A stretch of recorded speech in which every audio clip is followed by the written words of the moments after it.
Thank you, Mr. Chair. And first, I think I'm going to just call on Mr. Estes. I think there was some things he wanted to respond to.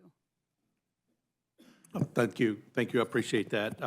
One of the things I just wanted to reiterate back about the budget is that the president's responsible to do a budget in February.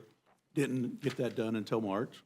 The House is responsible to do a budget in April and passed the Limit, Save, Grow Act in April that included budgetary spending amounts. And as part of that, yes, that did not go through, you may say that didn't go through the committee process, but you could also say that it's been 2009 since the Democrats in a majority had passed a budget through the committee. So I don't really want to get into a lot of tit for tat on different things, but there's facts out there that may not get highlighted in the discussion.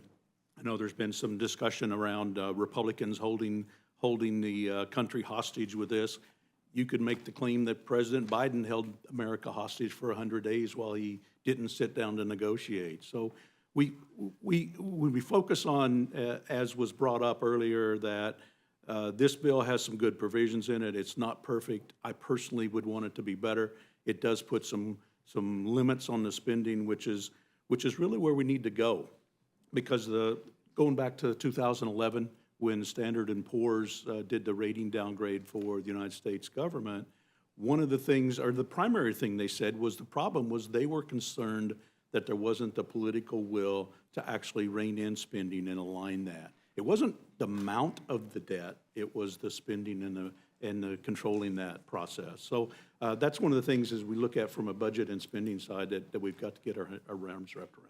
Thank you. And Mr. Smith, or Chairman Smith, excuse me, I was going to ask you, Mr. Estes commented a little bit about the budgeting process, but there was an exchange with you and one of the members regarding the budget. And what has happened in the past? Because I wanted to make sure that was clear as to how it's been handled the last few years. Absolutely. Thank you, Representative. The last 4 years, until Republicans took the majority in January, the Democrats were in charge. And throughout those 4 years, the Democrats never had a budget in their committee marked up. They did a couple shell budgets on the floor to trigger reconciliation that led to the trillions of dollars of spending, which led to the highest inflation in a generation, which led to the fastest increase of interest rates in the last 15 years. That is hurting every American, where it is more of a struggle for them to put food on their table, clothes on their backs, and gasoline in their cars. But yeah, the Democrats, when they were in control, never had a budget marked up or debated within the budget committee.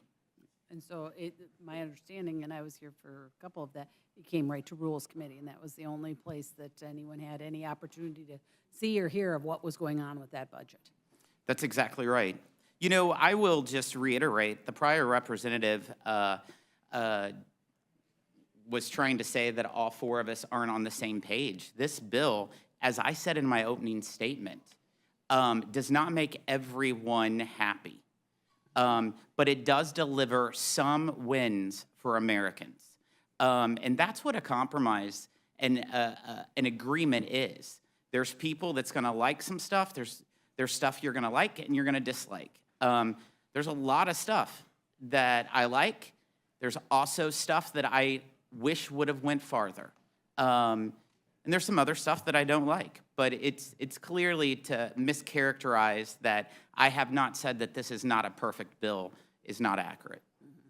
Thank you. And I just wanted to go back. I know that there was some mention at some point of rescissions, and you talked a little bit about that, but I'm kind of curious about the COVID rescission and the IRS rescission and how those differed, you know, as you're talking about a compromise, how those differed from the Limit, Save, Grow Act.